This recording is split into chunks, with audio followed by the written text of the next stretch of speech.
All right, I'm really excited to introduce you all to Sheldon from Paws Claws N Tails, who runs a business of his own that we've been working alongside each other for some time now. Sheldon, if you could introduce yourself slightly as far as like what kind of services do you guys currently offer? Yeah, so what we do is we run a daycare boarding and grooming facility, and then we also offer like an adolescent training for daycare clients that come out. And we also do a transportation route, so we go in and pick up dogs and bring them out for our daycare. And so we offer those are kind of our many services. Yeah, for sure. So how long have you guys been in business, or when did you take it over? So we took it over it'd been about 3 years ago. We were in business we've been like, I've done businesses before because I was a landscaper before and ran my own landscaping company, but my aunt was selling an acreage and she had a kennel on it that she was running, but she wanted to retire from it. And we happened to get in a good opportunity to be able to take it over. So then we got into the business that way. And we met Derek it'd been probably about 2 years ago now. Right. And then like, do you remember what you first reached out to me for, business assistance, or what kind of the situation was around that? Yeah, so basically what was going on is we kind of got ourselves into, well, we're running with dogs and working with them a lot, and we got ourselves into a typical scenario where we wanted to better our daycare facility, and we just wanted to give them a safer environment. And then some of the staff had heard about you doing training and stuff, and we wanted some team training and consulting. So then that's when we reached out to Derek, and we took the team down to get some consulting and training for our daycare. Yeah, for sure. And then, we did that staff training, and it was really mostly just about, giving you guys some tactics and tips on how to, kind of keep the peace in your facility. And then didn't we have some kind of a discussion then about potential business consulting, if you recall? Yeah, so Sam and I were, or my wife and I were kind of in like a struggling situation with the company. And we just mentioned to you briefly, we were like, Derek, we're kind of struggling here a little bit and we're not sure. And then you're kind of like, well, why don't you just get on some business consulting calls with us and we can see maybe I can help you out with this. And so we did some of the business consulting calls, which everybody's a little bit hesitant to do, to reach out for help. I'm not going to lie, that's a big part of me because I like to do everything on my own. So, getting help from an outside source seems like, well, maybe my ideas aren't as good as his and I don't know what he's going to bash me for. Right. So I was very hesitant for this call, but that's a good point. If I may just interject, is that fear of the unknown, right? Like people are naturally like, are you going to judge me? Are you going to criticize me? Are you going to be ignorant? And it's like, no, we want to help. But anyways, proceed. Thanks for bringing it up. Yeah, well, no, and that was a big, huge, like but honestly, after we kind of got, like, after I got myself off the fence with the idea, out of my little bit of a bubble to go out for the consulting, it turned out like the steps that we kind of set up that you showed me or you're talking about made a lot more sense.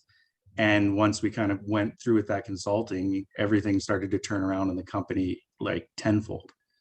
So do you remember where you were, like financially and with like work life hours and stress and balance and all that stuff at that time? Yeah, so at the time I was working another job. So I was doing mechanic work on the side. So I was working at a mechanical company doing fixing air compressors and stuff. And I was working that job 40 hours a week while my wife was running the kennel mostly on her own. And then I would switch back over to running the kennel on weekends or any hours that I could get off work to run the business. So around that time, we had like a few part-time staff, one or two, and that's when we were reaching out for the consulting and everything. But we were maybe making, like, the company maybe was making 6,000 a month, and we were really running just for that, and we were diving at every customer that came at the door just so that we could get people in the door. So then Sam, like your spouse Sam, was working like how many hours a week would you say?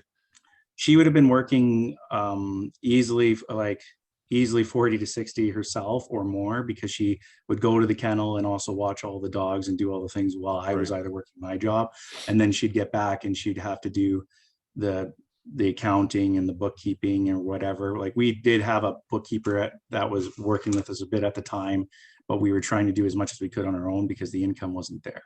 Right. So then you'd be working what, like 16 or more hours on weekends, or what did that look like? Yeah, about 16 or more on weekends, and it all depend. Like if I like, and that was fine, but the if I could get, if I was done my jobs early or whatever and I get back to the business, I could work at the company a few more hours during the work week, or anything that was after work that I could come and give a hand with just to make sure everything was still good. Well, what about when you had quit that job and you were just working at your facility? How many hours a So week? then, yeah, so then I ended up doing about 60 hours a week or so at the facility. So I'd be running it pretty much the whole time. And Sam and I would be running it either together because she could be running the front desk and I could be doing the daycare and the Right. dogs and everything. So then where are you now with that, with the, work life hours and stress of the business and stuff? Like, how do you feel in this moment? How many Uh, hours? so much more relief. Like this moment right now, we are at, like we have, Sam and I both would probably work about maybe 10 hours a week on the business. And if we so choose, the company is like fully staffed now. So I have like four full-time staff and 3 part-time staff that take turns in shifts working out there. And our growth from all the like residual income has been up to now we make an additional 36,000 a month for the last 4 months of working. So I have a lot That's more crazy. time to build up and do other things. And the Right. company is now like more manageable and self-sustaining, if that makes sense. No, for sure. So like, I mean, going from working 60 hours a week and, barely getting by to adding, a lot more consistent monthly income, but also your needed hours in the business go from 60 to 10.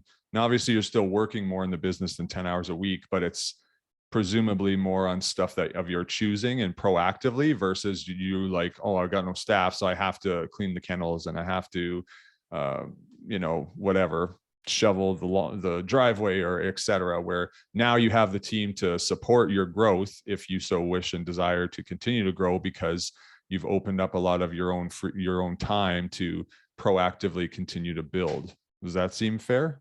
That seems 100% fair. That is exactly what has occurred in the last 2 years of working together. It's been kind of crazy because every time I get to these numbers and I'm like, there's no way I can make that work. Somehow we find a way to get to the next step. And I didn't do like a big overhaul in the facility or anything. We just Mm-hmm. learned how to manage what was coming in and how customer relations we were working with them and how to kind of fine tune everything. Like we just did a bunch of tweaks, and it's that in my mind that number's insane. We would never have thought that was possible. Oh yeah, for sure. And it's just the beautiful thing is it's like it builds on top of itself when you kind of restructure your time and your hours and focus more on like proactive work instead of just putting out all the fires and chasing your tail in a circle, because all that really got you is you could work as many hours as you want, but you're still bringing in, 6 to 10 grand a month instead of a lot more than that. Right. So the big emphasis in the beginning and continues to be is like replace yourself. I mean, you can obviously work every single place in the business that you want if you want. No one's saying that there's anything wrong with doing administration stuff or kennel attendant stuff or tractor stuff or whatever, right? That's all great. It just depends on what is the biggest focus of the business owner. Do you want, like, what do you want to create? So you guys really got clear on that, and I just supported you guys to achieve that goal of where you wanted to take your business versus potentially getting caught in the sometimes the traps of being a entrepreneur. Yeah, no, for So sure. then were there any unexpected benefits over the past 4 months we've been working together? Because that was the biggest shift in your income, just because everything built on top of itself. But where we nearly hit very lofty targets that you guys laughed at and thought I was crazy with pushing you towards. But was there any, unintended benefits of, these past 4 months of us, working through this last program together? Oh, there's a lot of like there's a lot of unforeseen benefits. Like well, talking to the other business owners about their companies and how they're running things, and getting good keen eyesight into what people are doing, and that you are on the right track when you start to make those moves.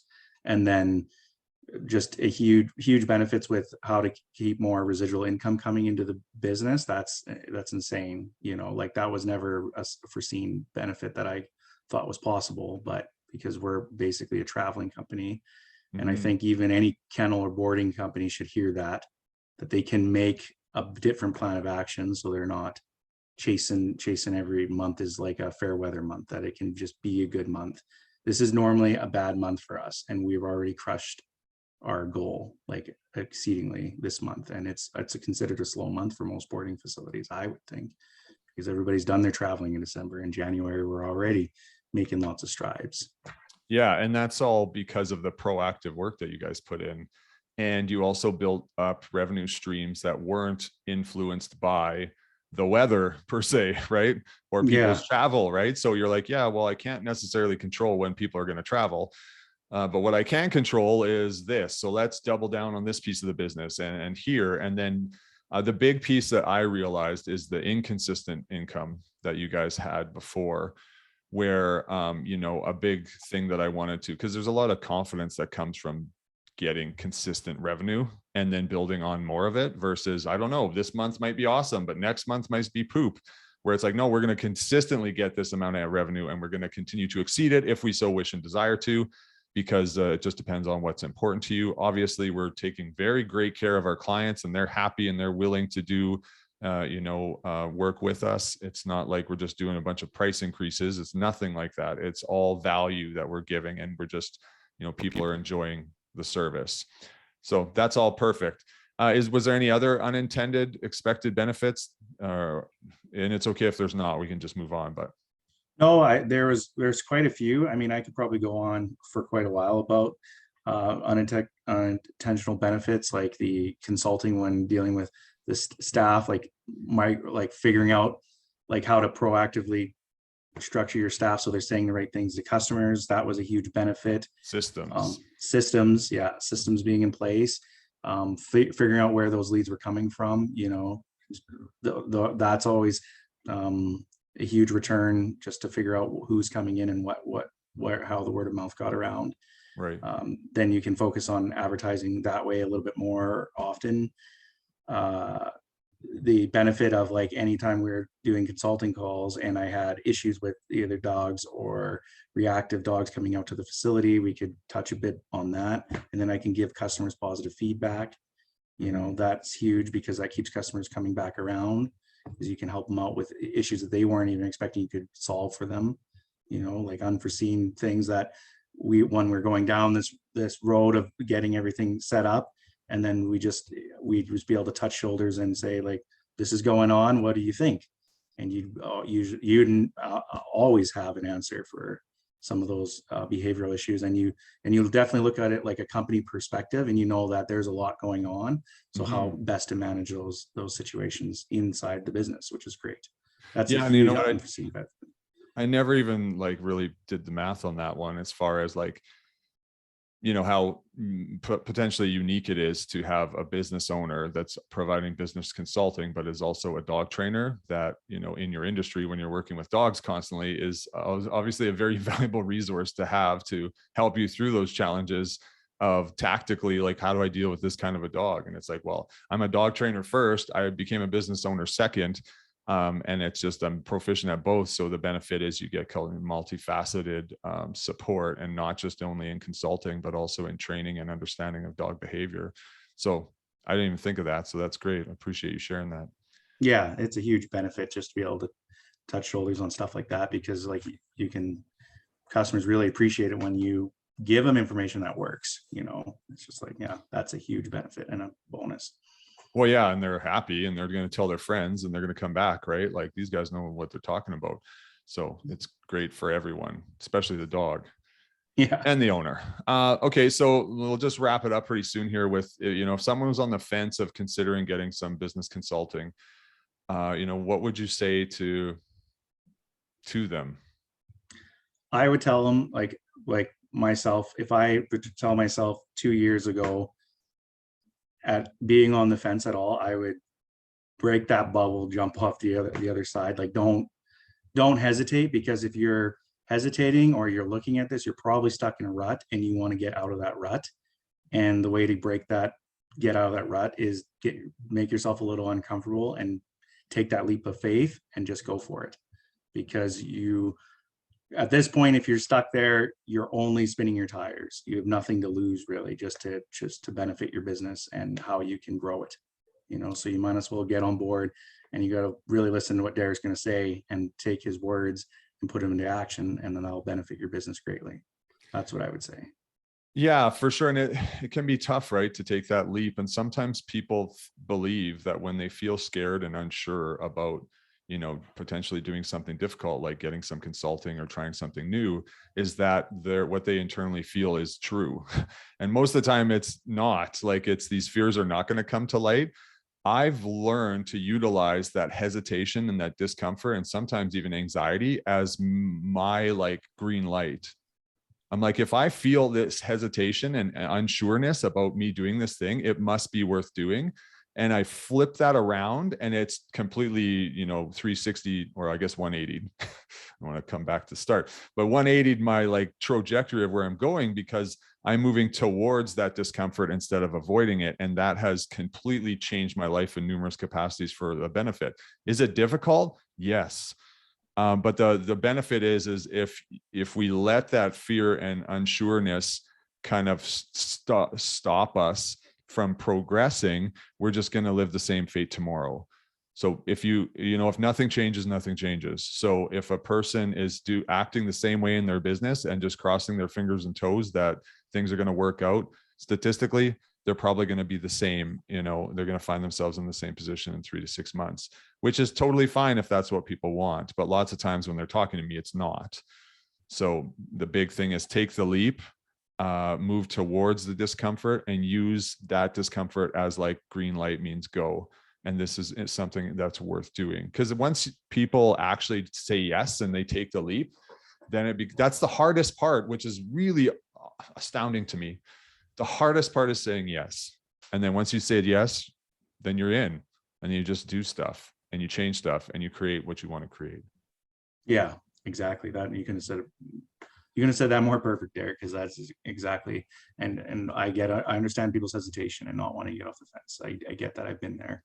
I've done that lots. And every time I hesitate and do something that I'm always stuck in the same rut and nothing gets ahead.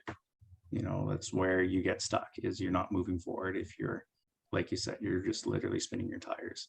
And I can look back on multiple situations where I've hesitated and didn't want to spend maybe money on something that wasn't a sure investment, and it's ended up turning around and cost me lots, or I've done this where I didn't, I can relate to a lot of those stories. And this has been by far one of the best beneficial things that I've ever done in business at all. It was just getting literally a coach or a trainer to help tweak a few things and keep my momentum going so that I can help carry this business forward. And it's been awesome. For sure. And it's just like that passenger mentality, kind of, in the sense of, I'll explain this better. Like, you're at the helm, right? You're at the wheel, you're driving this vehicle of your business, so to speak. You ever been sitting beside someone and your wife's like, hey, look at this beautiful thing over here. And you're like, I can't look because I'm driving this car. I don't want to get our family into an accident, right? But that passenger sees a whole different perspective of what is going on around you that you would most likely not see, right?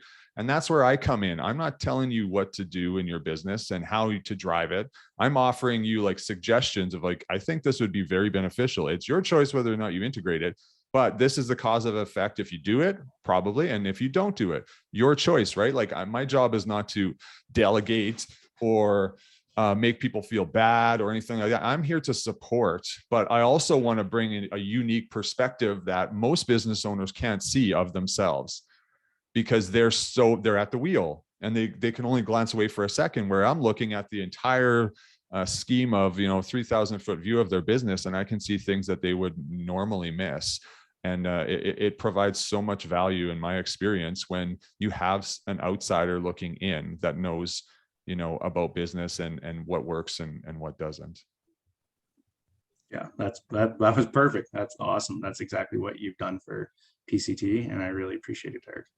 Yeah, my pleasure. And you know, it's been a great journey to see you guys grow so much really in a short amount of time and continue, right? One of the biggest things I love to do is help people recognize their capacity and potential, and then watch them grow into it. It's beautiful.